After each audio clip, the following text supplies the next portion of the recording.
Okay, welcome to AP Stats. I'm Statman. This is chapter 5, day 4. This is all about probability.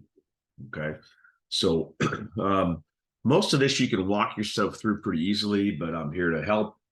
So, and again, some basic probability shows up on the AP test, but a lot of this is just kind of getting your mind thinking about probability, some basic stuff. You've seen this stuff before. I'll try to point out some of the stuff that's a little unique. Most of it's pretty simple here on this particular day. All right. So the first one, we got probability of event A is 73%. What is the probability that event A occurs 4 consecutive times? I think you can understand you got to multiply 0.73 and then do it to the 4th power. There's your answer. Okay. And then the next one, A occurs 2 times, then doesn't occur 2 times. Well, not occurring is the complement, which is 1 minus the probability. Okay. So in that particular case, it's going to be 0.73 squared times 0.27 squared. Okay, again, pretty simple. Okay, number 2, probability of event A is 85%. What is the probability that event A occurs 6 consecutive times? Just simply multiply 0.85 times itself 6 times, as you can see right here, and you get the answer.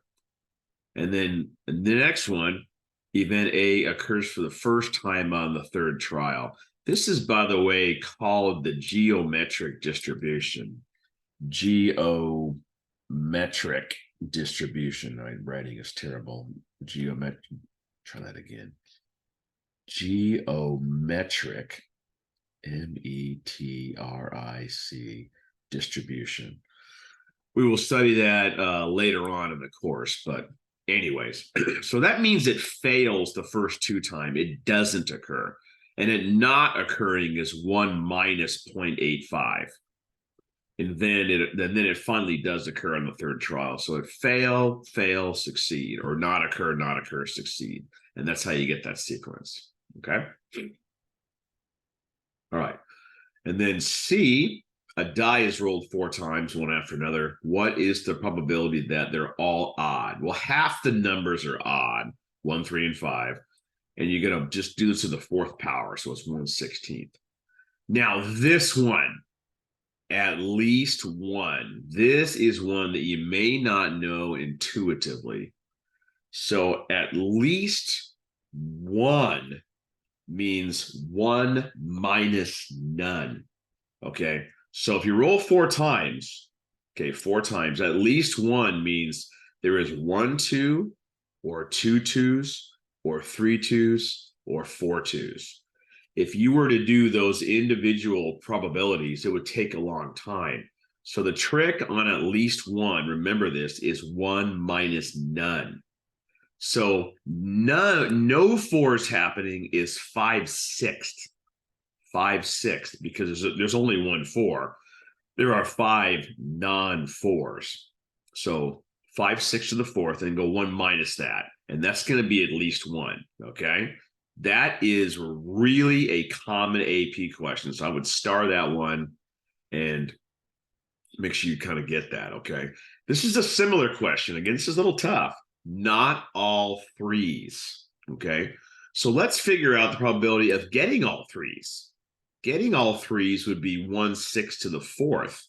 And then the complement of that 1 minus would be not all 3s, which is going to be really, really common. Most of the time, you're not going to get all 3s. Okay. Again, these two are kind of similar. They use complements to figure things out. Okay. All right. Erase that. Okay. A slot machine has 3 independent wheels, each having 8 equally likely symbols: 2 stars, 2 smiley faces, 3 apples, and 1 cherry. What is the probability that all 3 wheels show apples? Okay, how many apples are there? There are 3 apples, 3 of the 8s. So all 3 would be 3/8 to the 3rd power. Okay, not hard to follow. There are no fruits showing. Okay, how many fruits are there? There are half of them are not fruits, right? The stars and the smiley faces are not fruits. So 4 of the 8 are 1/2. So 1/2 to the 4th power. Here we go. At least 1 star. At least 1 star. Let's figure out the probability of no stars. Okay, no stars would be 6 of the 8. The smiley faces, the 3 apples, the cherry. So 3 of the 6 of the 8, or 3/4, are not stars. So calculate that 3/4 to the third, and then go 1 minus, and you'll be left with at least 1. At least 1, once again, is 1 minus it never happening. 1 minus it never happening. Okay, or 1 minus none. That's a common question. Okay, so let's go to E and F here.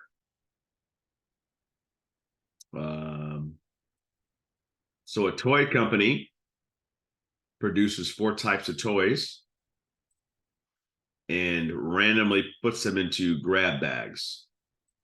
They produce 26% type A, 18% type B, 30% C, and the rest are D. Well, the rest, if you go 100 minus those individual probabilities, you're going to get 26%. Okay.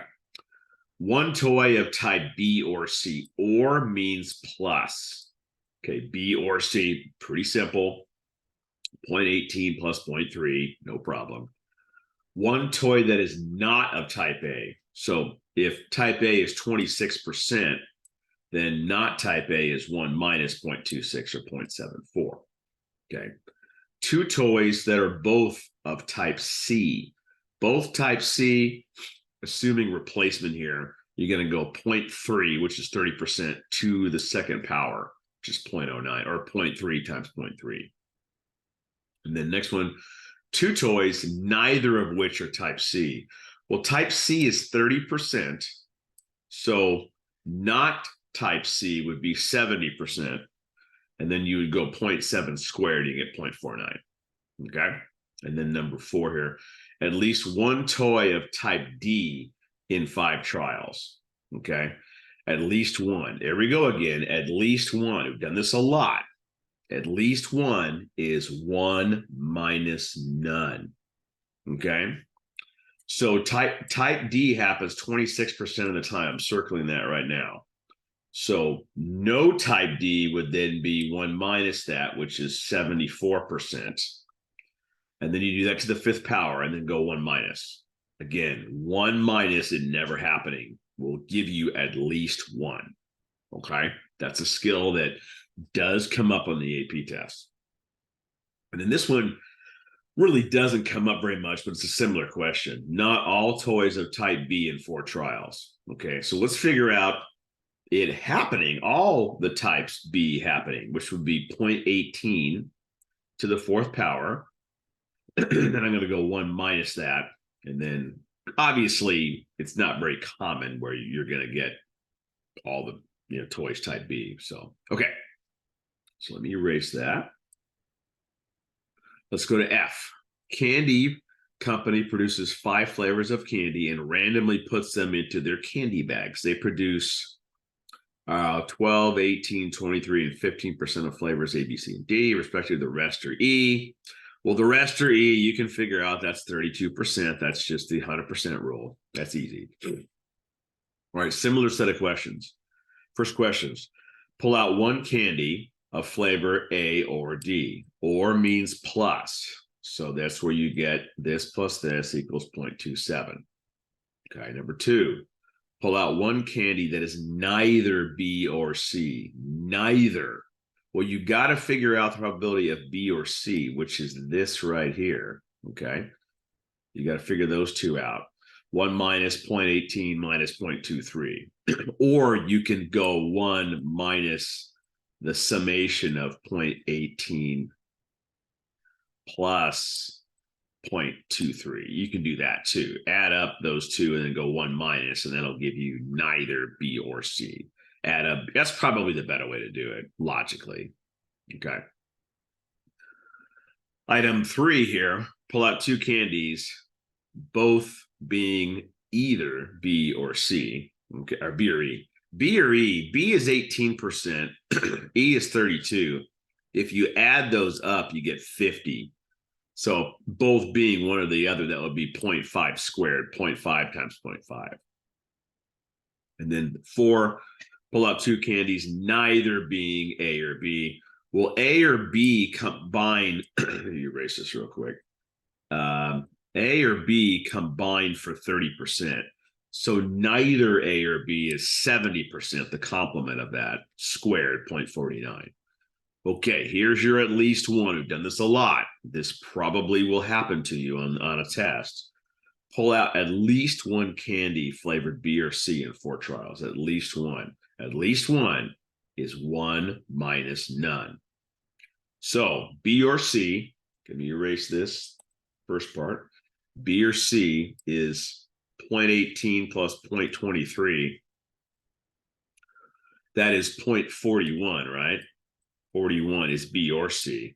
So we got to figure out neither B or C. That's 59. Do it to the 4th power, as you can see, and then go 1 minus. 1 minus none. This right here, this back end that I'm circling, that's the probability of not getting any of B or C in 4 trials. And then 1 minus that will be at least 1. Okay? And then pull out in 7 trials, not all candies flavored A or E. Okay, so erase this again. A is 12, E is 32. That combines to make 44. Not all. So let's figure out them all being A or E. Okay, 0.44 to the 7th. That's all A or E. And then not all would be 1 minus that. These can be very confusing, these two. But there's something you have to get a handle on those. We've done this obviously 4 different times. Okay. Now let's go to the last couple here. Jake is a 65% free throw shooter. I really enjoy free throws. Assume each shot's independent. In other words, he's not learning or adjusting. He's just shooting them. What is the probability that he misses his first 5 shots? So that's a compliment question. Okay. So him missing a shot is 0.35. So 5 in a row would be 0.35 to the 5th. That'd be hard to do. That's less than 1%. Okay. He makes his first shot on the 4th attempt. That means he fails 3 times in a row and then finally succeeds. Okay. Here's at least one again. He makes at least 1 shot on his first 6 attempts. I mean, that's got to be almost guaranteed. At least one of the first 6. At least one is 1 minus none. 1 minus none. Okay. So we got to figure out him missing all 6. 0.36, 0.35 to the 6th. Then go 1 minus that. And you'll get the chance that he makes at least 1. And then 10 consecutive shots. That's pretty easy. That's 0.65. That's his make percentage to the 10th power. Okay. All right. Last one of the lesson. Probability of catching a spy in your company. I guess you got spies in there. Is 15%. Somebody, you got proprietary blends of something. The probability of a spy surrendering secret information is 35%. Okay, and just assume these are kind of independent events. What is the probability of catching a spy, but he refuses to cooperate? All right, we're going to start multiplying things together here, okay? So this is pretty simple. So you got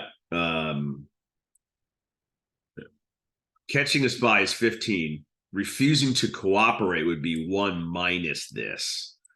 Okay, so that's how you get that. And then 2, not getting information from one suspect. Okay. Not getting it, failed to catch or caught, but refuses to cooperate. Okay.